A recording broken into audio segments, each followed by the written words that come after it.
Learning law BNSS section 304 Officer in charge of prison to abstain from carrying out order in certain contingencies. Officer in charge को order मिला section 302 के तहत कि उस आदमी को पेश किया जाए कोर्ट के अंदर, लेकिन कुछ कंडीशन है जिसकी वजह से ऑफिसर जो इंचार्ज है वो प्रिजनर को पेश नहीं करेगा, एब्सटेंट रह सकता है। तो जो कंडीशन है वो हो गई, या तो वो जो प्रिजनर है बीमार है, लेके नहीं आया जा सकता, या अनफिट टू रिमूव, या किसी वजह से अनफिट है, नहीं आ सकता। ये समझा रखा है पार्ट ए में।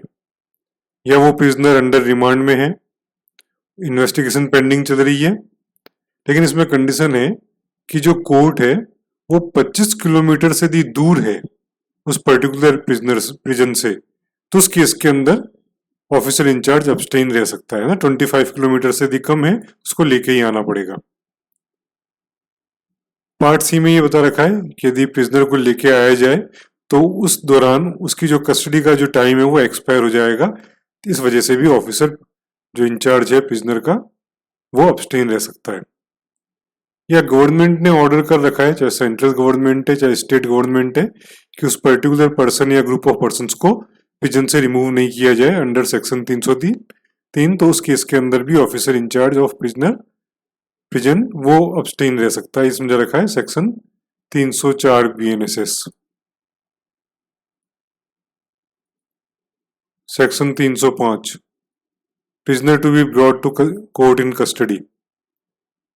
कोर्ट का ऑर्डर अंडर सेक्शन 302 मिला, तो ऑफिसर जो प्रिजन का इंचार्ज था 304 यदि एप्लीकेबल नहीं है, मतलब अब्सटेन नहीं रहा जा सकता, वजह नहीं है, तो उस केस के अंदर उस पर्सन को जो उस प्रिजन के अंदर डिटेन है उसको कोर्ट के पास में जो कस्टडी है उसमें लेके आएगा और वहां पे डिटेन रखेगा, और जब जिस टाइम पे कोर्ट के अंदर हाजिर होने का कहा जाए वहां पे हाजिर होगा।